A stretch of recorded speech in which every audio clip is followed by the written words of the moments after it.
Hello guys, स्वागत है आपका अपने यूट्यूब चैनल विज्ञानपुर में। आज हमारा टॉपिक है जैव प्रक्रम, लाइफ प्रोसेस। इससे संबंधित बहुत सारे महत्वपूर्ण ऑब्जेक्टिव प्रश्न। तो वीडियो में अंत तक बने रहें।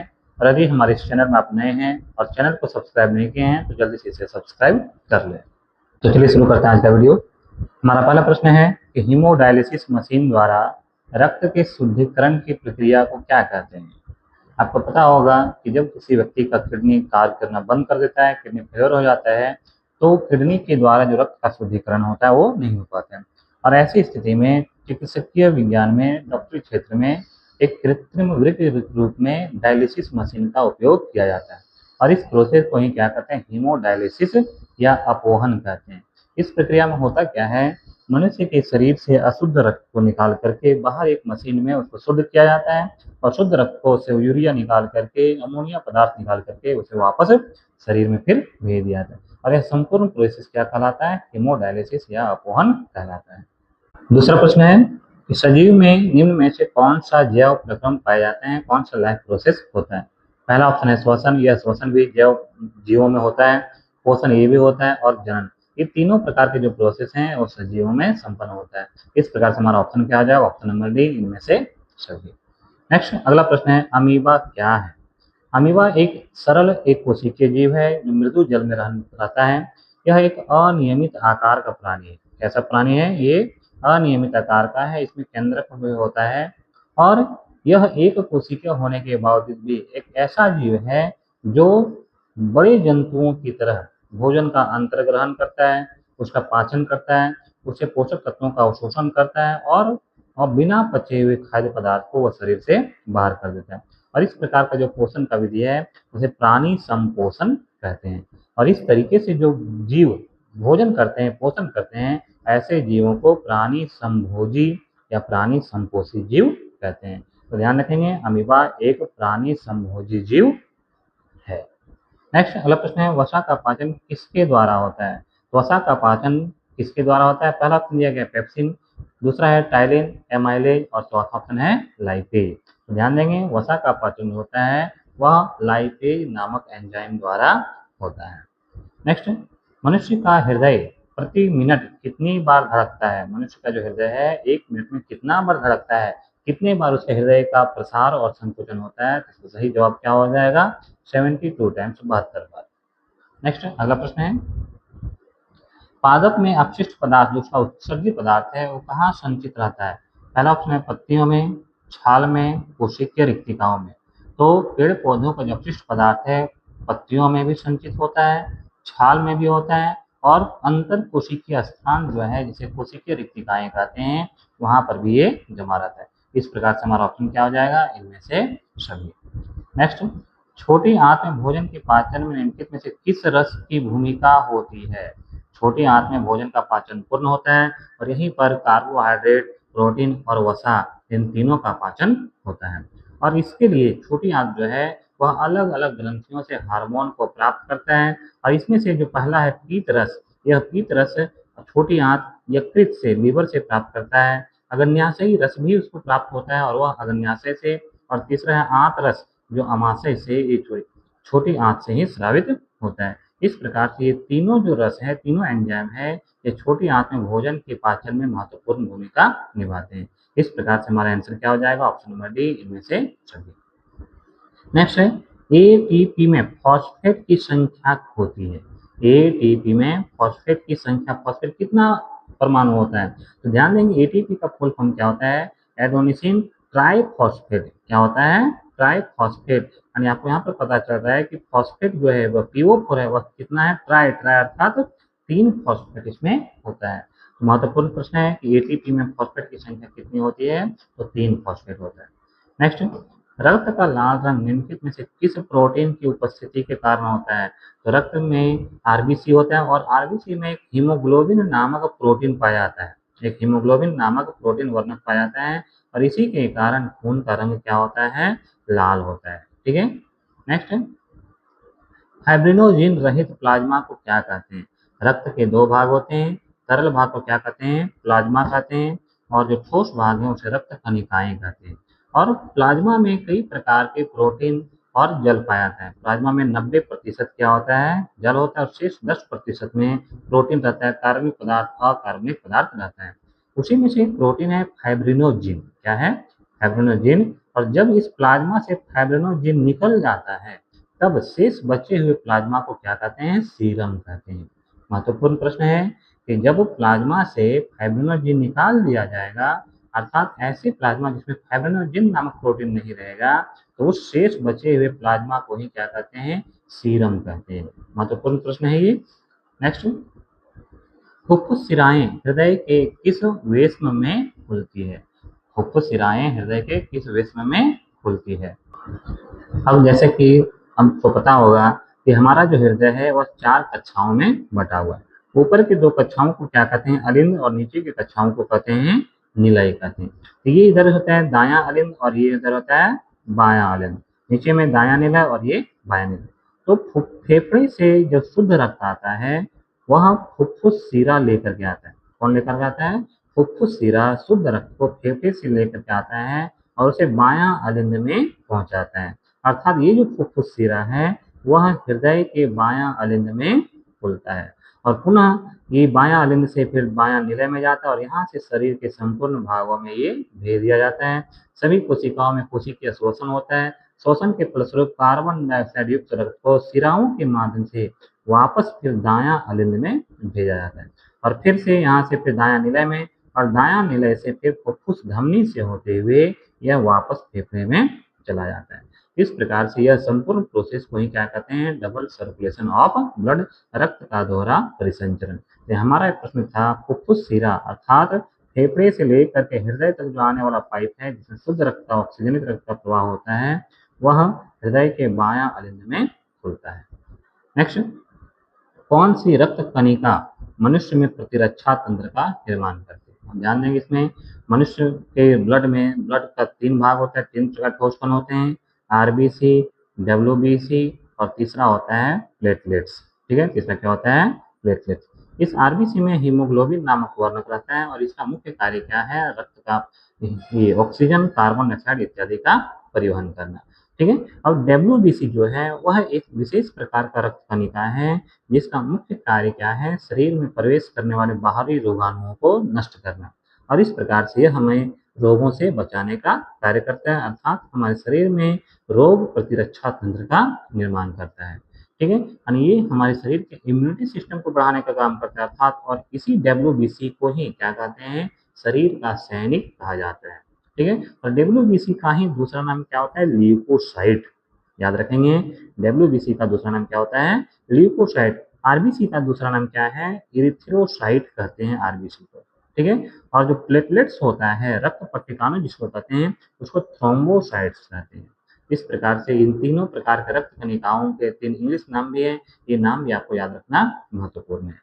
ठीक है, इस प्रकार से हमारे शरीर में जो प्रतिरक्षा तंत्र का निर्माण करता है, इम्यूनिटी सिस्टम का निर्माण करता है, वह कौन सा रक्त कणिका करता है, ल्यूकोसाइट, और इसी ल्यूकोसाइट्स को ही क्या कहते हैं, डब्ल्यूबीसी कहते हैं।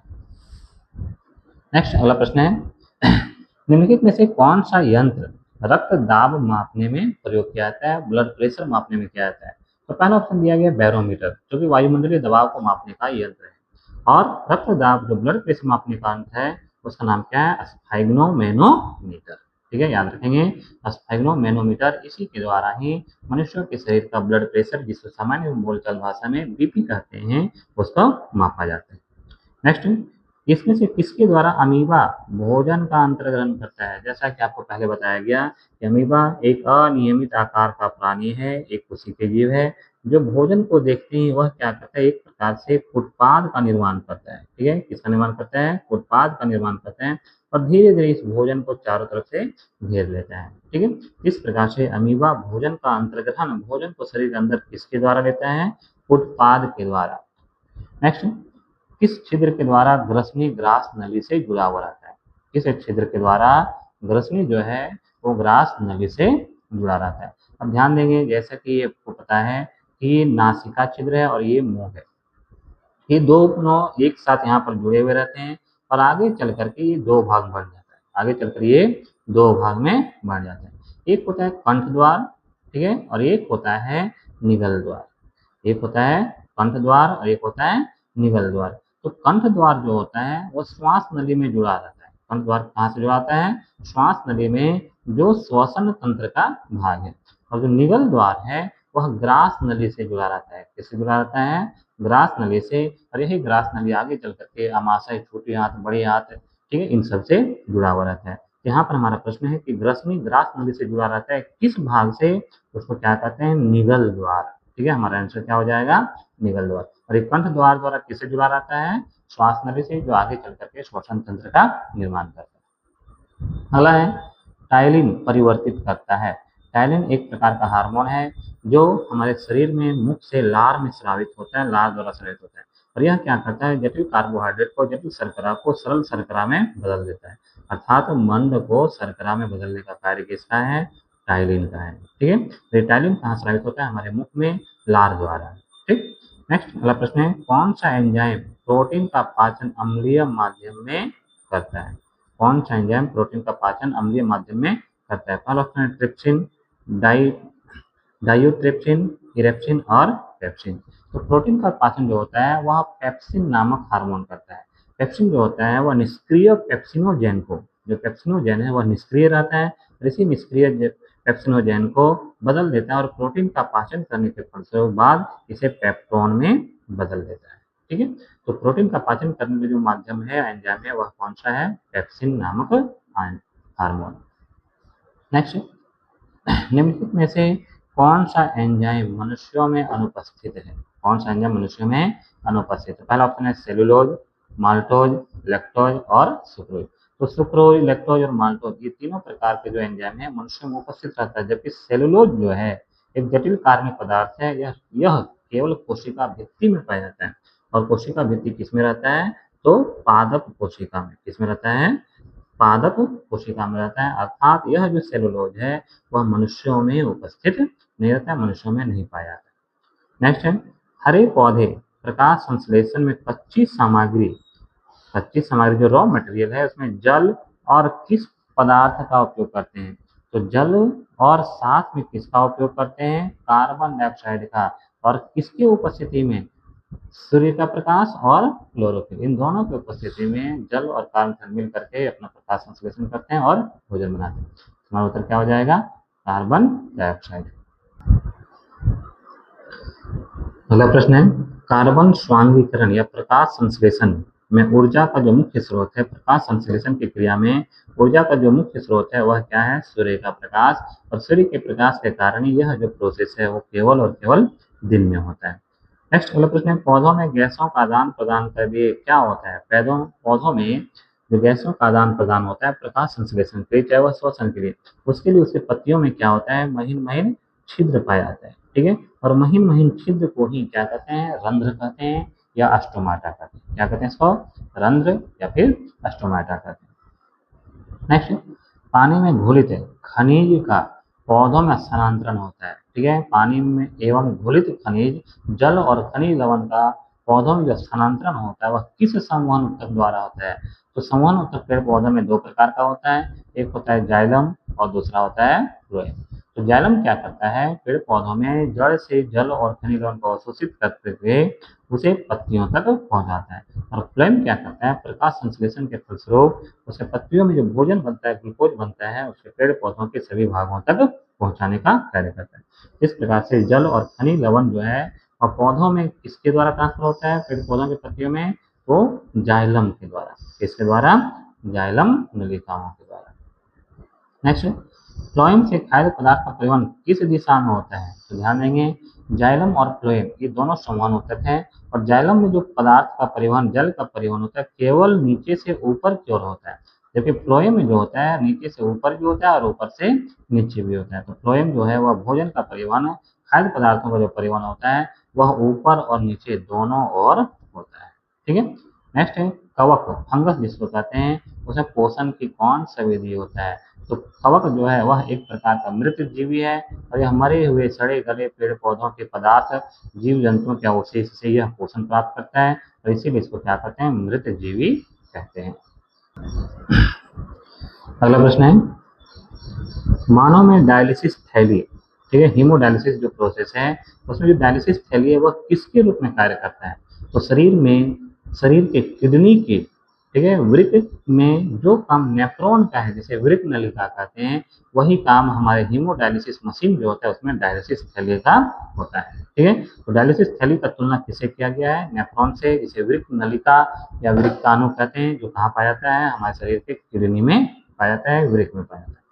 मनुष्य में रुधिर छानता है, ठीक है, तो मनुष्य में जो रुधिर छानने का जो प्रोसेस होता है वह किडनी के वृक्क नलिका या वृक्काणु या नेफ्रॉन में होता है। और नेफ्रॉन का जो शुरुआत होता है वह एक प्याले जैसे संरचना, ठीक है, और इस प्याले जैसे संरचना को ही क्या कहते हैं? बोमेन संपुट कहते हैं। क्या कहते हैं इसको? बोमेन संपुट कहते हैं। और यहाँ पर एक किसी का गुच्छ रहता है और यूरिया जो है, यूरिया मिला हुआ रक्त इसी में आता है और यहाँ पर इस किसी का गुच्छ द्वारा इस बोमेन संपुट में ही वो छाना जाता है। ठीक है, इस प्रकार से मनुष्य में रुधिर कहाँ जाता है? तो बोमेन संपुट में।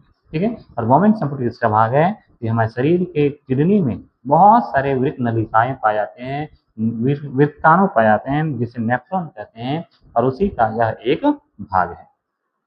नेक्स्ट, हीमोग्लोबिन विहीन प्लाज्मा को क्या कहते हैं? जैसा कि पिछले क्वेश्चन में बताया गया था कि प्लाज्मा में बहुत प्रकार के प्रोटीन पाए जाते हैं, ठीक है, और उसी में से एक हीमोग्लोबिन भी रहता है, हीमोग्लोबिन नामक वर्ण पाया जाता है।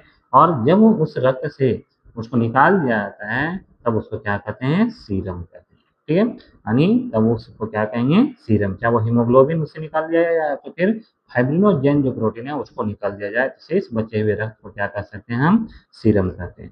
नेक्स्ट, डायलिसिस मशीन द्वारा रक्त के शुद्धिकरण की प्रक्रिया क्या कहते हैं? ये क्या है? हीमोडायलिसिस है। हृदय से रक्त को शरीर के संपूर्ण शरीर भाग में पंप किया जाता है, किसके द्वारा? अब यहाँ पर ध्यान देंगे, हृदय के 4 भाग, ऊपर के भागों को क्या कहते हैं? अलिंद कहते हैं, और नीचे के भागों को क्या कहते हैं? निलय कहते हैं। ठीक है, अब फेफड़ा से क्या होता है? ऑक्सीजन मिला हुआ रक्त किसमें आता है? बायां अलिंद। ठीक है, किसमें आता है? बायां अलिंद। और यहाँ से फिर चला आता है बायां निलय में, और बायां निलय से फिर क्या होता है? धमनी के द्वारा, इसके द्वारा धमनी, महाधमनी के द्वारा शरीर के विभिन्न भागों में भेज दिया जाता है। हमारा उत्तर क्या हो जाएगा? बायां निलय, अर्थात निलयों के द्वारा। ध्यान देंगे, किसके द्वारा होता है? निलयों के द्वारा। अलिंद में क्या होता है? एक अलिंद में फेफड़े से ऑक्सीजन वाला रक्त आता है और दूसरे अलिंद में कार्बन डाइऑक्साइड वाला रक्त विभिन्न भागों से, विभिन्न कोशिकाओं से, शिराओं के माध्यम से पहुंचता है। तो फेफड़े के हृदय द्वारा रक्त को जो पंप किया जाता है शरीर के संपूर्ण भागों में, वह किसके द्वारा होता है? निलय द्वारा। निलय में भी कौन सा भाग? तो बायां निलय। ठीक है, नेक्स्ट, रक्त का कौन सा अवयव घायल स्थान से रक्त स्राव के मार्ग को रक्त का थक्का बनाकर अवरुद्ध करता है? ठीक है, तो रक्त के 3 प्रकार के रक्त कणिकाएं हैं, आरबीसी, डब्ल्यूबीसी और प्लेटलेट्स, और इन तीनों में से जो प्लेटलेट्स है इसका काम क्या है? रक्त का थक्का बनाना। ठीक है, रक्त का थक्का बनाना, जिसको ब्लड क्लोटिंग कहते हैं। रक्त का थक्का बनाने का जो कार्य है वह इसी प्लेटलेट्स रक्त पट्टिकाओं द्वारा होता है। इसी को थ्रोम्बोसाइट्स भी कहते हैं। ठीक है, नेक्स्ट, किस ग्रंथि के कारण त्वचा एक उत्सर्जी अंग है? हमारे शरीर में कई प्रकार के उत्सर्जी अंग पाए जाते हैं और उससे हमारे शरीर के जो अपशिष्ट पदार्थ हैं, नाइट्रोजनी पदार्थ हैं, यूरिया पदार्थ हैं, वो सब शरीर के बाहर निकाले जाते हैं। परंतु हमारे शरीर का त्वचा भी एक प्रकार का उत्सर्जी अंग है। ठीक है, और यह एक विशेष प्रकार के ग्रंथि के कारण ही है, और वह ग्रंथि है स्वेद ग्रंथि। क्या है? स्वेद ग्रंथि। स्वेद का मतलब क्या होता है? पसीना। स्वेद का मतलब क्या होता है? पसीना। हमारे शरीर में त्वचा से पसीना निकलते रहता है, और इसी कारण से स्वेद ग्रंथि जो है, ठीक है, स्वेद ग्रंथि के कारण ही हमारा त्वचा एक प्रकार का उत्सर्जी अंग के रूप में कार्य करता है। नेक्स्ट, रक्त में हल्के पीले रंग का जो चिपचिपा द्रव है उसको क्या कहते हैं? प्लाज्मा कहते हैं। हल्का पीले रंग का जो चिपचिपा द्रव है उसको क्या कहेंगे? प्लाज्मा कहेंगे। नेक्स्ट, पत्तियों में गैसों का आदान प्रदान कहाँ होता है? तो ये रंध्र द्वारा होता है। मनुष्य में आमाशय एक तंत्र का भाग है जो किससे संबंधित? आमाशय हो गया, छोटी आंत, बड़ी आंत, ग्रास नली, ठीक है, यकृत, ये सभी हमारे शरीर के पोषण तंत्र के भाग है। श्वसन तंत्र का भाग कौन कौन सा है? नाक हो गया, श्वास नली हो गया, फेफड़ा, कोशिका, ये सभी क्या है? श्वसन तंत्र का भाग है। इस प्रकार से हमारे शरीर में आमाशय किसका भाग है? पोषण का। ठीक है, नेक्स्ट, सामान्य मनुष्य का जो रक्त दाब होता है वह कितना होता है? 120/80। ठीक है, सामान्य मनुष्य के लिए जो ब्लड प्रेशर होता है वह कितना होता है, 120/80। अगला प्रश्न है, हीमोग्लोबिन रुधिर में पाया जाता है। तो हीमोग्लोबिन नामक जो वर्णक है वह आरबीसी में पाया जाता है। और हीमोग्लोबिन का जो केंद्रक में होता है वह क्या पाया जाता है, आयरन पाया जाता है। और इसी के कारण, आयरन के कारण ही इसे ऑक्सीजन का वाहक, कैरियर ऑफ ऑक्सीजन कहा जाता है। ठीक है, तो इससे हमारा आंसर क्या हो जाएगा, आरबीसी, लाल रुधिर कणिका। बोमेन संपुट निम्नलिखित में से किस तंत्र का भाग है। जैसा कभी बताया गया, बोमेन संपुट प्रत्येक वृक्काणु का जो आरंभ का भाग है, एक प्याले जैसा संरचना, उसी को बोमेन संपुट कहते हैं। और यह किसका भाग है, शरीर में उत्सर्जन तंत्र। पेप्सिन एंजाइम द्वारा किसका पाचन होता है। पेप्सिन जो है वह प्रोटीन का पाचन करता है और प्रोटीन को पाचन करके उसे बदल देता है पेप्टोन में। ठीक है, नेक्स्ट है, निम्न में कौन फेफड़ों से ऑक्सीजन युक्त रक्त प्राप्त करता है। ध्यान देंगे, फेफड़ा से ऑक्सीजन युक्त रक्त प्राप्त करता है कौन सा, तो ये बायां अलिंद। ठीक है, इसको क्या कहेंगे, बायां अलिंद कहते हैं। और यही फेफड़े से फुफ्फुस शिरा द्वारा शुद्ध रक्त को, ऑक्सीजन युक्त रक्त को प्राप्त करता है। ठीक है, हमारा आंसर क्या हो जाएगा, बायां अलिंद। अगला प्रश्न है, मनुष्य में कार्बन डाइऑक्साइड का उत्सर्जन किसके द्वारा होता है। तो मनुष्य में जो कार्बन डाइऑक्साइड है, CO2 है, वह शरीर के फेफड़े से वह बाहर निकल जाता है। खुला परिसंचरण तंत्र किसमें पाया जाता है, तो यह कीड़े मकोड़े में पाया जाता है। और कीड़ा मकोड़ा यहाँ पर कौन सा है, कॉकरोच, जिसे तिलचट्टा कहते हैं। और इसी में खुला परिसंचरण तंत्र पाया जाता है। नेक्स्ट महत्वपूर्ण प्रश्न है, रक्त क्या है। तो आपको बार बार सुनते होंगे कि रक्त एक तरल संयोजी ऊतक है। क्या ये तरल संयोजी ऊतक है। फाइब्रिनोजेन रहित प्लाज्मा को क्या कहते हैं, तो ये सीरम कहते हैं। छोटी आंत में भोजन के पाचन के लिए किस रस की भूमिका होती है, तो पीत रस, अग्न्याशयी रस, आंत रस, अर्थात इन सभी का आवश्यकता होता है। और पौधे का कौन सा उत्सर्जी पदार्थ है, तो गोंद, ये भी पौधे का उत्सर्जी पदार्थ है। टेनिन भी है और रेजिन भी है। नेक्स्ट है, चूने के पानी से भरी प्रणाली में जब मुंह द्वारा फूंका जाता है तो चूने का पानी किसकी मौजूदगी के कारण दूधिया हो जाता है। ठीक है, तो जब हम फूंकते हैं तो उस फूंक में श्वसन से निकले हुए जो हवा होता है उसमें ज्यादातर किसकी मात्रा होती है, कार्बन डाइऑक्साइड के कारण। और कार्बन डाइऑक्साइड का यह गुण है कि वह चूने पानी को क्या कर देता है, दूधिया कर देता है, पूरा दूध जैसा बदल देता है। हमारा उत्तर क्या हो जाएगा, चूना और कार्बन डाइऑक्साइड। इस प्रकार से इस वीडियो में हमने कुल 46 प्रश्न का अध्ययन किया। ये सभी प्रश्न अत्यंत महत्वपूर्ण है। वीडियो में अंत तक बने रहने के लिए धन्यवाद। इस वीडियो को अपने दोस्तों में भी शेयर करें ताकि वो भी इसका लाभ उठा सकें। धन्यवाद।